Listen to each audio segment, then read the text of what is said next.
When we're talking about making dashboards or visualizations and talking about color, something we always need to consider is color vision deficiencies. And so approximately 8% of males have a color vision deficiency, and about 0.4% of females do as well. And these are very rough estimates, but it's likely that some of us in this class have color vision deficiencies. And we need to always be thinking about this when we're creating dashboards that we want to be accessible and readable to other people. And so color vision deficiencies are caused by a lack of one of three types of cones within the eye that are needed to see all color. And there are three types of color vision deficiencies that we're going to talk about. And I might not be pronouncing these exactly correctly, but these are protenopia, which is the lack of long wave cones, which is also you can think of as red weak. There's deuteranopia and tritanopia. And these are all things we need to think about, but let's start with the first one. So on the left, there's this dashboard, and on the right, it's showing how this would look or might look to someone with protenopia. And so a lot of these colors, especially the reds and greens, look very similar, and it's hard to distinguish them. And we want people to be able to distinguish different colors that we're using. And so this is something we want to keep in mind. And here's an example from the Big Book of Dashboards showing how different combinations of colors look with these different color vision deficiencies. And so this is something that it's helpful to have these simulations, even if we personally are able to see and distinguish the different colors on the left. It can be helpful to simulate how those might look to other people. And so kind of a good rule of thumb is that often we want to avoid using red, green, and orange and brown together, because for someone with strong color vision deficiencies, those colors can kind of all look brown. And so in general, we want to avoid using all of those colors together because someone might not be able to distinguish those different colors. And Tableau has a site where they have a lot of good tips for things that we want to think about when it comes to color vision deficiencies. And so that link is right here in the slides, and I'm going to go to this site so we can look at some of these tips that Tableau has. So here are 5 tips on designing colorblind friendly visualizations. And in the top here, there are 6 different circles that might be hard to see that there are numbers in these if you have a color vision deficiency. And so kind of the first rule is to not use red and green together. So red and green are often hard to use together because, like we said, they can look brown. But this first tip says sometimes they can be used together.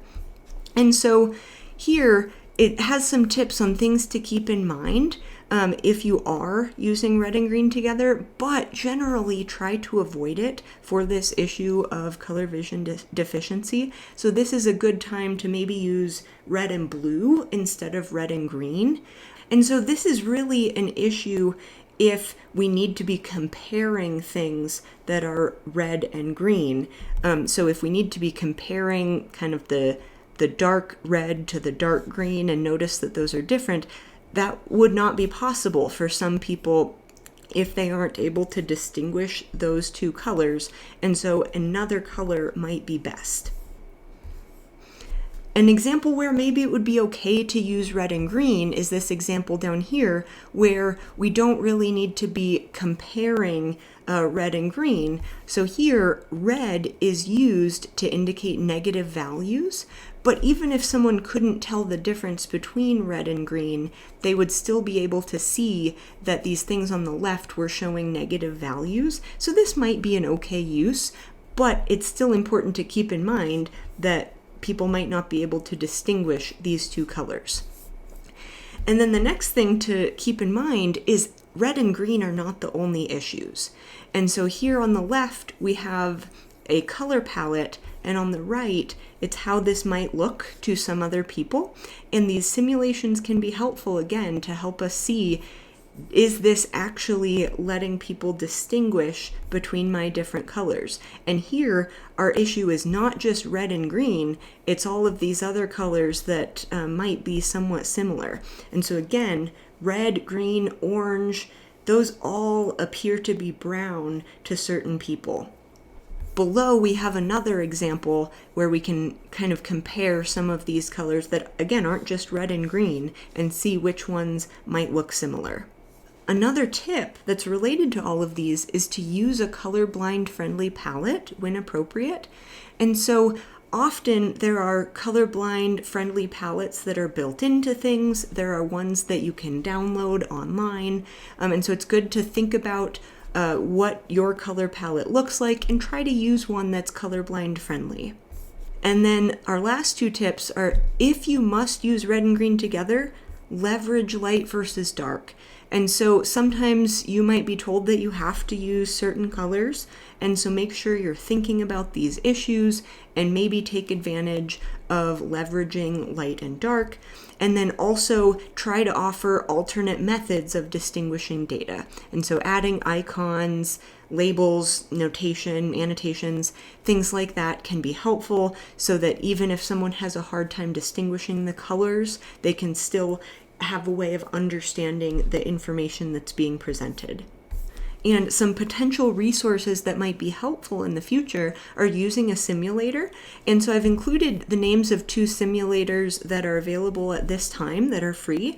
And I haven't used these, but they are things that allow users to simulate how certain images or websites or things that you're creating would appear to people with different forms of color vision deficiencies. And there are a lot of other resources like this. The ones I've included are the Chromatic Vision Simulator and the No Coffee Vision Simulator. And often Tableau by default is good at taking in these color deficiencies into account, but these still are things that you need to think about. And in the future, you might be using certain color palettes, maybe for the branding for whatever company you're working with. And so you want to be able to think about how your creations, your visualizations look to people with color vision deficiencies. So try to always keep this in mind moving forward and try to think about trying to avoid red, green, orange, and brown together. Or if you have to use them, think about making sure that your visualizations are accessible and the information is clear to people with color vision deficiencies.